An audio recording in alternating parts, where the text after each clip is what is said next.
May 3, 1945. Lübeck, Germany. The streets are choked with desperate refugees. Hidden among them move SS women whose names would one day haunt history. They slip past British troops, melting into the crowd with forged papers and camp uniforms buried beneath their coats. Some would vanish into quiet lives as housewives in America. Others wouldn't face trial until their 90s. And some would disappear altogether. These are not rumors. Trial records, survivor testimonies, and decades-old archives document their steps. But how could a woman once feared as the stomping mare walk unnoticed? How did others vanish so completely from the reach of Allied investigators? And would justice ever find them? The war ended, but Europe lay in ruins. Berlin smoldered after weeks of Soviet shelling. Dresden was flattened by firebombs, and rail lines like the Hamburg-Hanover route lay twisted and broken. Roads filled with endless streams of people, women clutching children, wounded soldiers limping west, entire families pushing carts piled with what little they had left. Hunger, fear, and destruction drove millions onward, each searching for shelter. The Allied forces, from the British 11th Armored Division to American units pushing deep into Bavaria, struggled to keep pace. Displaced persons flooded in from every direction. Polish laborers freed from camps, Red Army prisoners released from German barracks, and civilians fleeing villages reduced to rubble. Relief seemed impossible, control elusive, and the chaos spread as quickly as the people themselves. Amid the chaos, the Allies hunted the most notorious male SS officers. Names like Joseph Kramer, the Beast of Belsen, Kurt Franz of Treblinka, and Otto Kretschmer, Germany's most decorated U-boat commander, dominated every report. Men were tracked through captured Wehrmacht rosters, SS personnel files seized in Berlin, and survivor testimony taken in hastily assembled field courts. Many were identified, arrested, and brought to trial within months. Yet female SS guards often slipped through unnoticed. In camps like Ravensbrück and Auschwitz-Birkenau, they ruled with ruthless precision, wielding whips, keys, and selections lists. Post-war files show their names scrawled in prisoner diaries and Red Cross records, but without immediate pursuit, their trails went cold. While the world focused on the men, many SS women vanish from history. But today, we'll dive into those documents and uncover their hidden stories after the war. The findings are shocking. Some lived quietly in New York. One avoided trial until the 2020s. Another slipped into monastery living as a nun under a false name, and a few even formed tight circles of former guards who protected one another after the war. And one woman in particular, once known as Beast of Ravensbrück, became the most chilling symbol of how cruelty can vanish in plain sight. By April 1945, the walls of Ravensbrück trembled under the advance of the Red Army. Among the prisoners, whispers spread. The guards who had terrorized them for years were preparing to vanish. At the center of this fear was Dorothea Binz, remembered by survivors as the Beast of Ravensbrück. Binz had joined the SS Women's Auxiliary in 1939 and quickly rose to become the camp's chief training overseer. It was under her command that hundreds of young women learned how to beat, starve, and humiliate prisoners.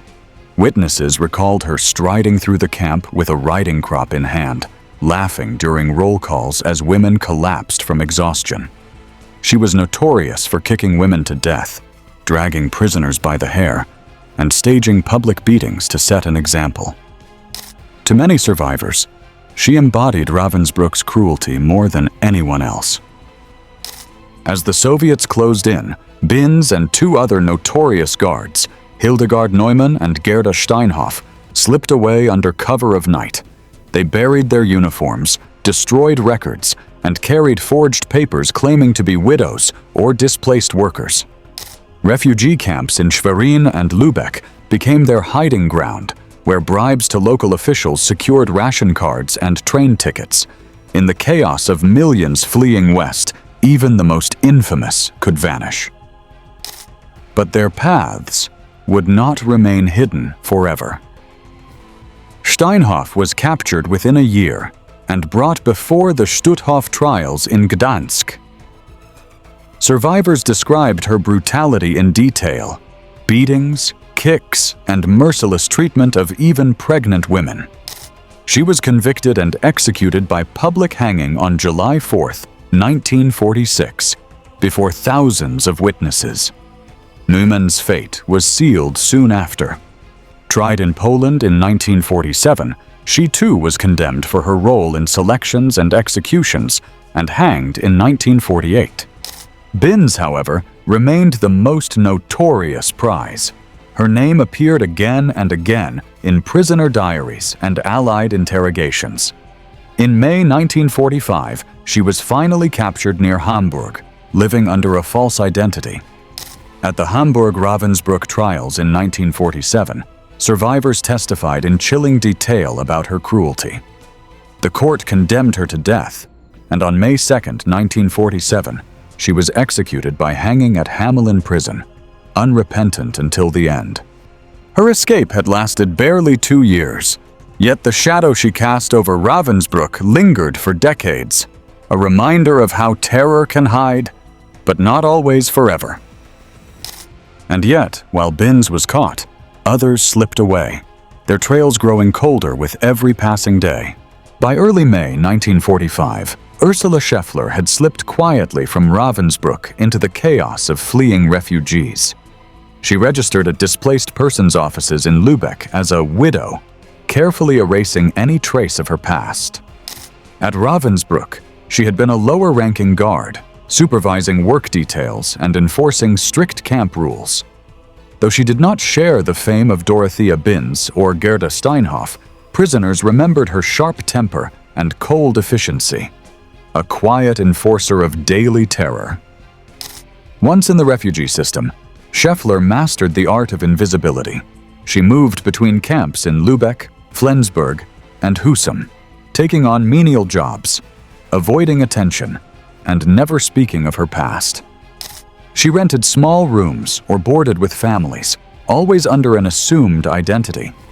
Occasionally, she used forged papers to claim work in factories or social services, blending into ordinary post-war life. She avoided camp's administrative scrutiny, bribing officials when necessary to secure ration cards or train tickets. Her routines were methodical.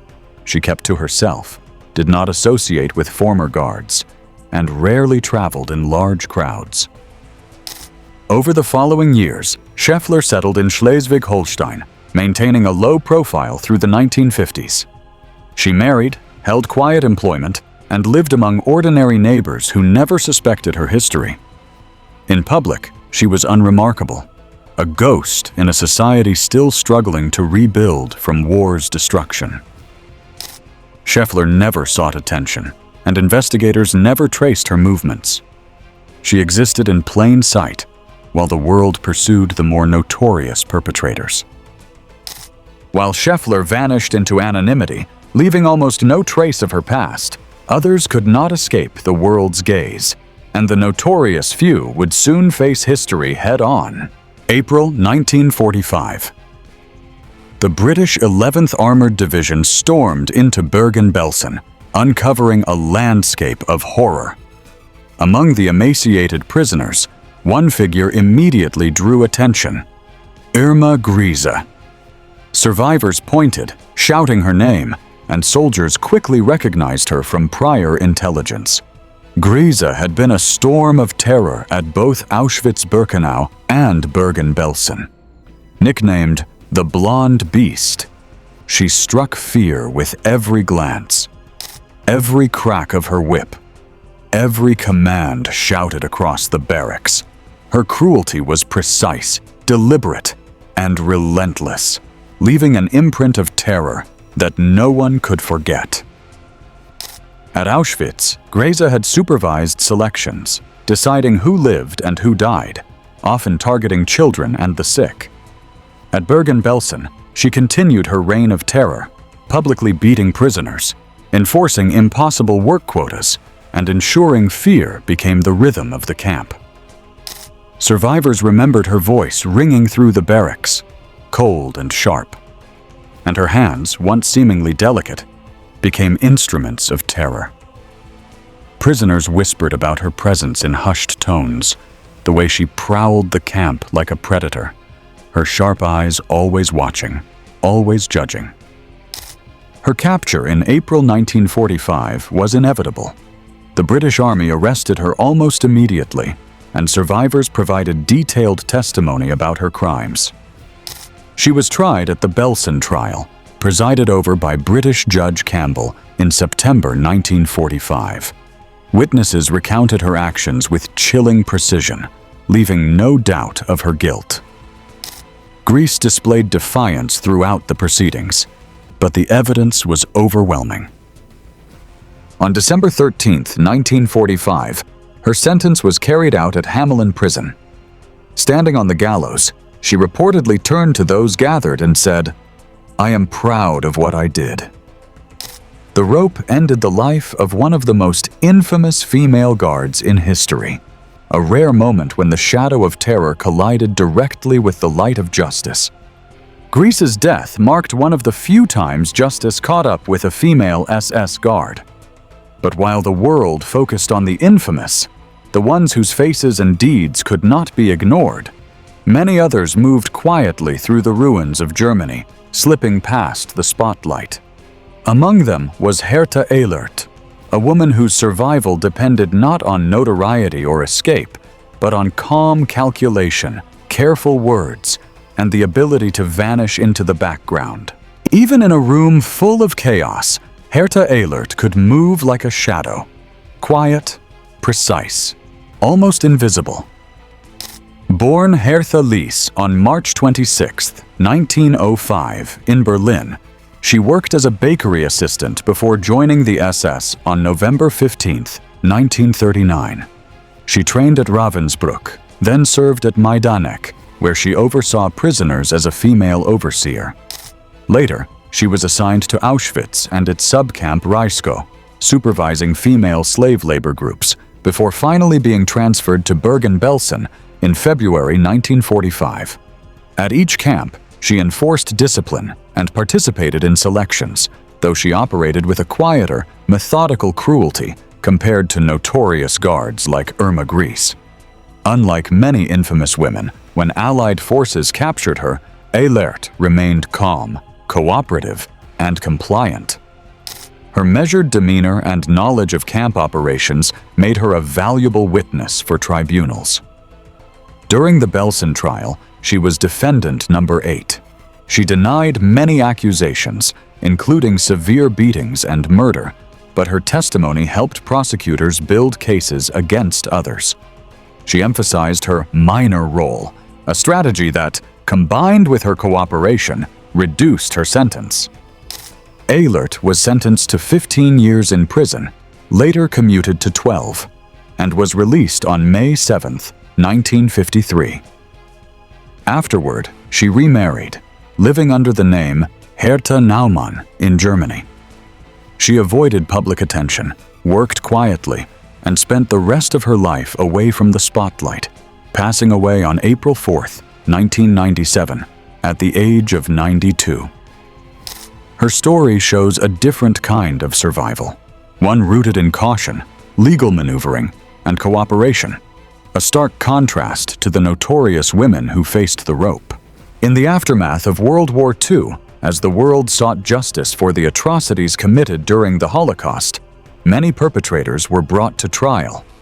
However, some managed to evade accountability through the complexities of bureaucracy and legal loopholes. One such individual was Anna Klein, a former SS Aufseherin female concentration camp guard who served at Ravensbrück and Sachsenhausen concentration camps. Born in 1900, Klein joined the SS-Gefolge, the auxiliary organization that supported the SS, and began her service at Ravensbrück in 1939. By August 1943, she had risen to the rank of Chef Oberaufseherin, the highest position a woman could attain in the Nazi concentration camp hierarchy. In this role, she oversaw all female guards at Ravensbrück, supervising the brutal treatment of prisoners, including forced labor, medical experiments, and selections for the gas chambers. In September 1944, Klein was transferred to Sachsenhausen concentration camp, where she continued her supervisory duties until the camp's liberation by Allied forces in April 1945. Following the war, Klein was arrested in Frankfurt am Main in June 1946 by American military police. She was subsequently tried during the Ravensbrück trials held in Hamburg in 1948, where she faced charges related to the mistreatment of prisoners and participation in selections for the gas chambers. Despite the severity of the allegations, Klein was acquitted on July 21, 1948, due to insufficient evidence. Her acquittal highlighted the challenges in prosecuting war crimes, particularly when key witnesses were unavailable or unwilling to testify, and when records were incomplete or destroyed. After the trial, Klein faded from public view. She reportedly lived as a housewife under the name Anna Plaubel, effectively erasing her past from post-war records. Anna Klein's case underscores the complexities of post-war justice and the difficulties in holding all perpetrators accountable for their roles in the Holocaust.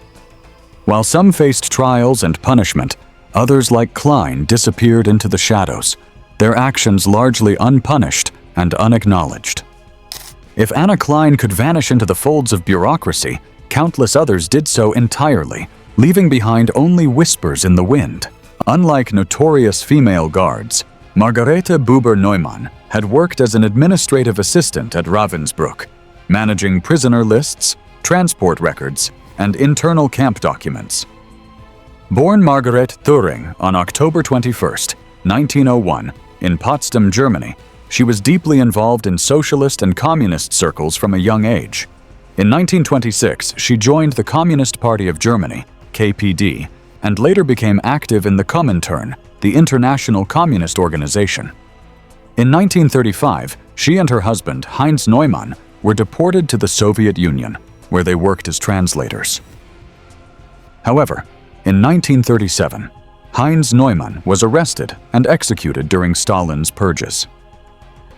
Margarete was arrested in 1938 and sentenced to 10 years of labor camp imprisonment. She was held in the Karaganda labor camp in Kazakhstan until 1940. Following the Molotov-Ribbentrop Pact between Nazi Germany and the Soviet Union, Margarete was handed over to the Gestapo in February 1940. She was then transported to Ravensbrück concentration camp, where she worked as a secretary to SS Oberaufseherin Johanna Langefeld and later in a clerical capacity in the Siemens plant attached to the camp.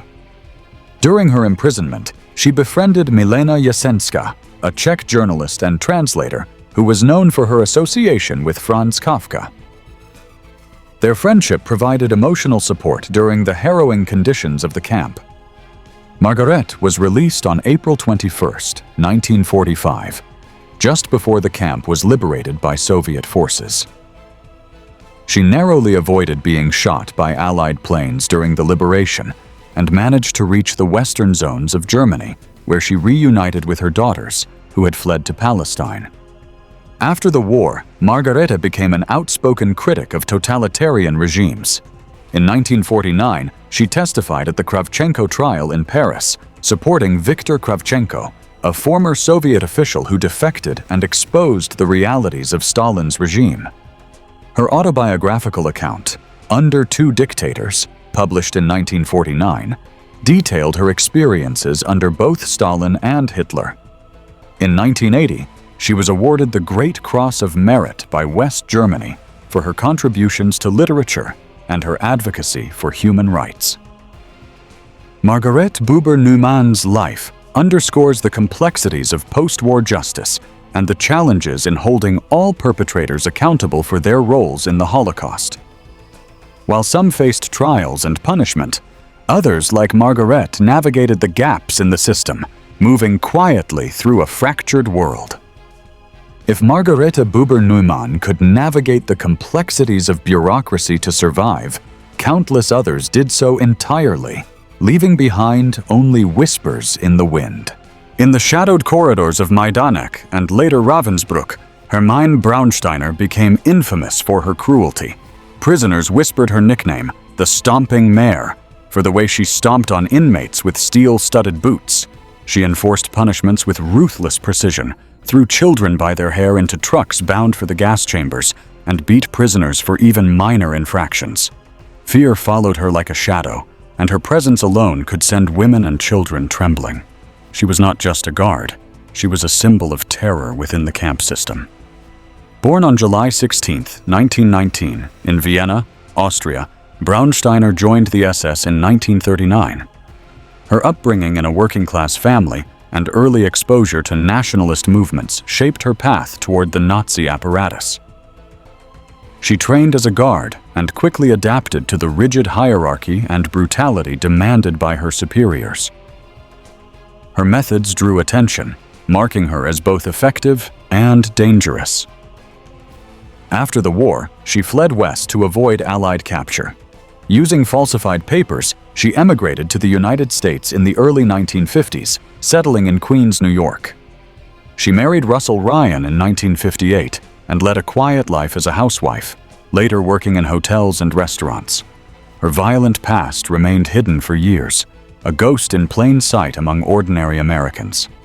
Her identity was eventually uncovered by journalists, and in 1973, she became the first Nazi war criminal extradited from the US to Germany.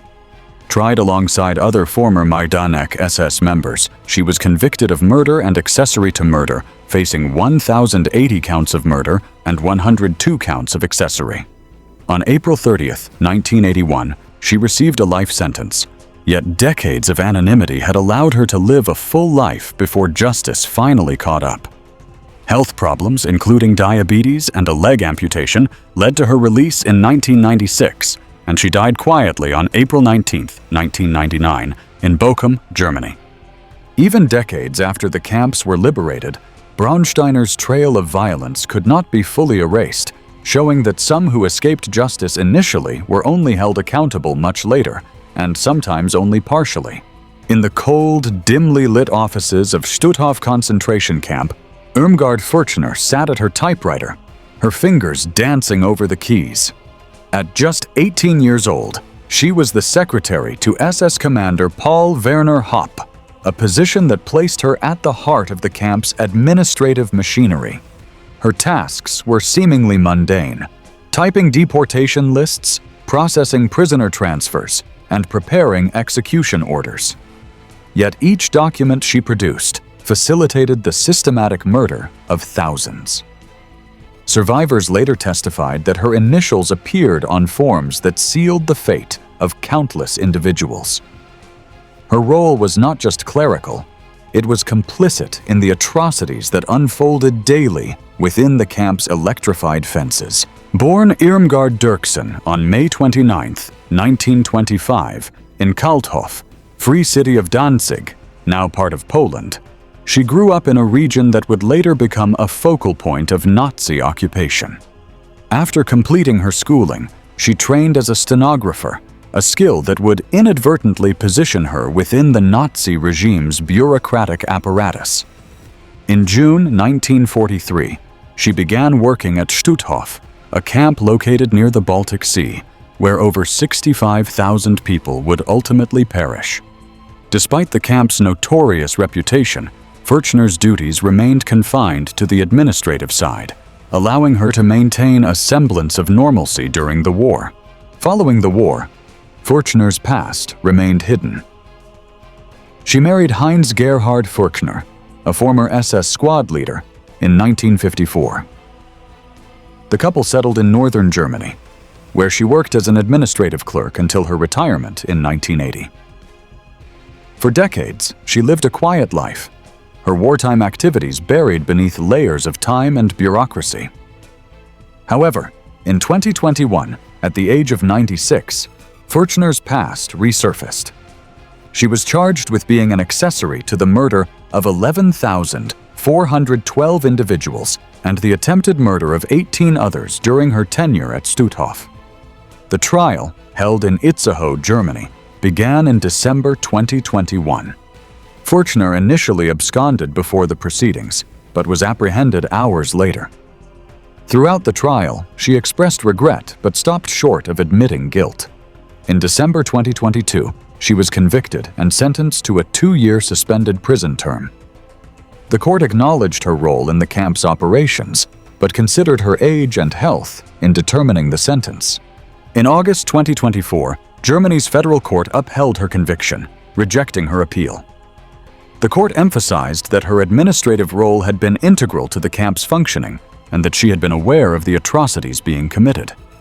Furchner passed away on January 14, 2025, at the age of 99, in Quickborn, Germany. Her death marked the end of one of the final trials related to Nazi-era crimes. Her delayed justice shows how time, invisibility, and a clerical role could shield some women for decades.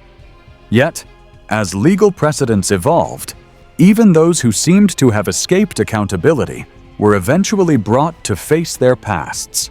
She was not the most notorious guard, but she commanded attention with a quiet ruthlessness, overseeing forced labor and disciplining prisoners. Her duties expanded over time to Majdanek, Płaszów, and Auschwitz-Birkenau, where she oversaw labor detachments, minor punishments, and administrative duties tied to the machinery of murder. She moved through the camps like a ghost, present, but rarely the focus of survivor testimonies. Born Alice Minna Elizabeth Elling on September 30, 1903 in Berlin, she had trained briefly as a nurse before joining the SS.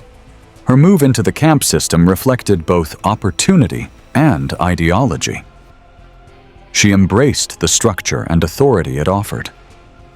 At Ravensbr&uuml, she quickly learned how to balance visible control with discreet enforcement, a skill that would later aid her survival.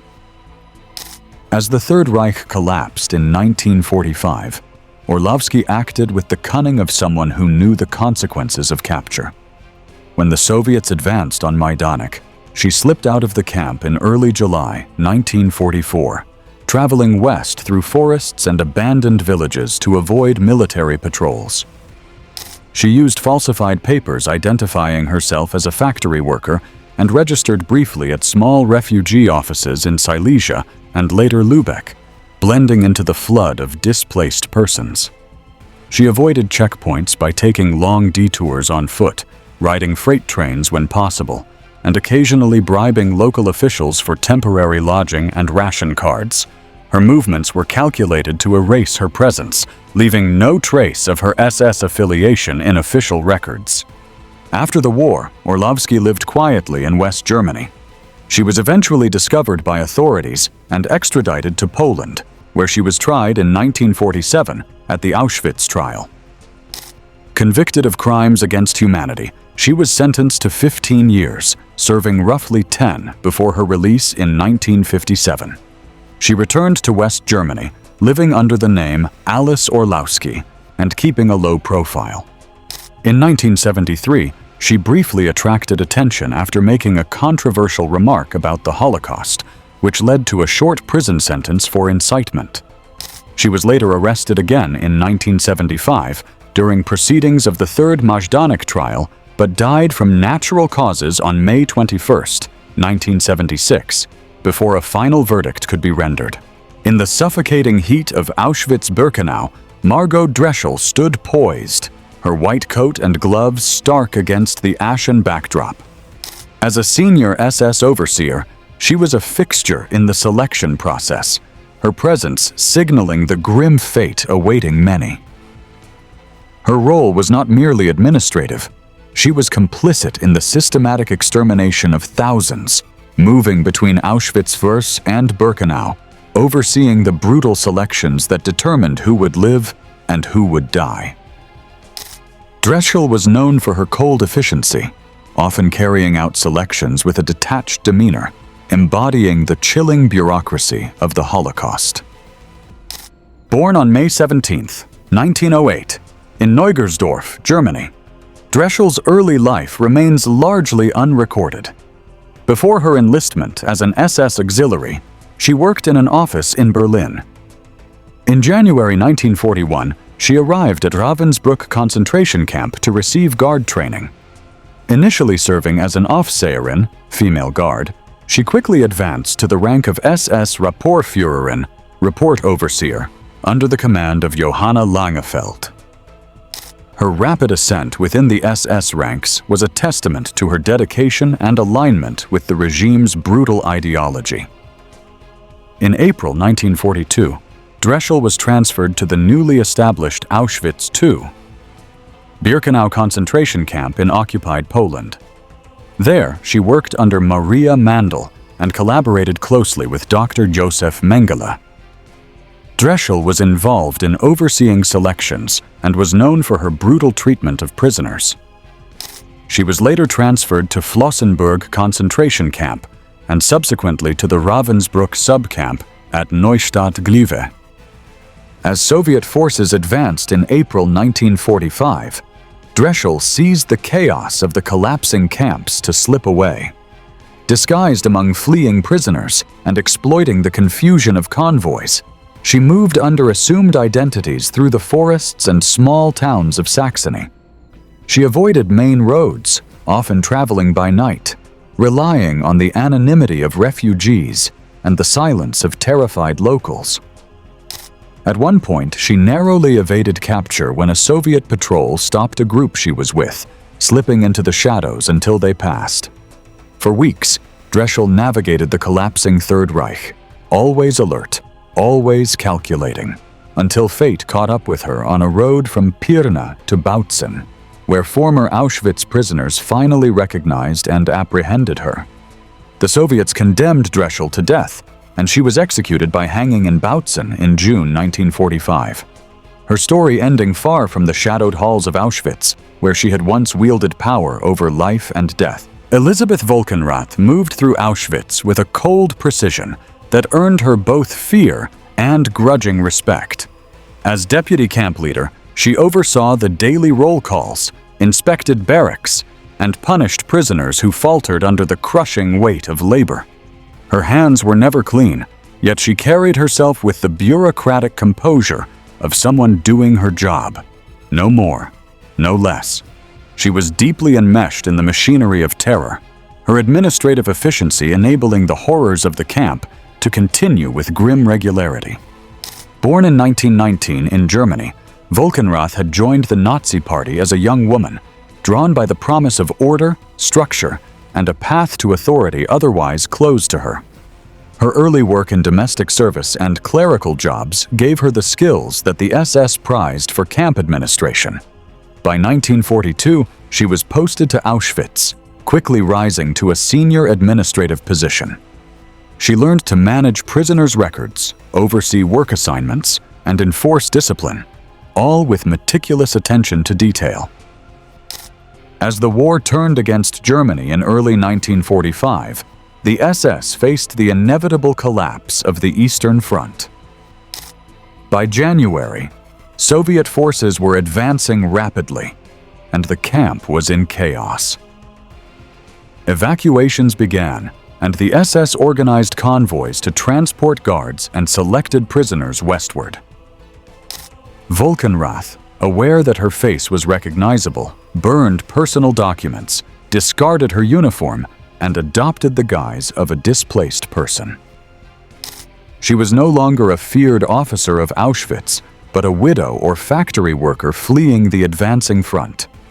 Just one among thousands of desperate civilians. She moved quietly through refugee camps in Silesia and eventually into Western Germany. Even as the Allies swept through towns and cities, interrogating and detaining anyone with ties to the camps, Volkenrath remained invisible. Intelligence officers struggled with her case. Her records were confused with other women, and there were few survivors who could identify her once she changed her name.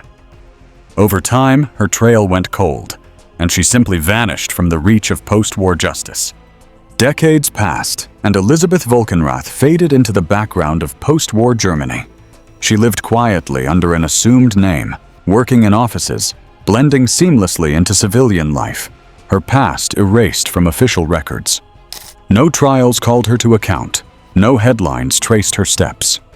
For the victims who remembered every detail of her cruelty, the absence of justice was a bitter wound. And for Volkenrath herself, survival came at the cost of invisibility, a life built on silence, where the machinery of bureaucracy that once inflicted terror now ensured she would remain just another face in the crowd.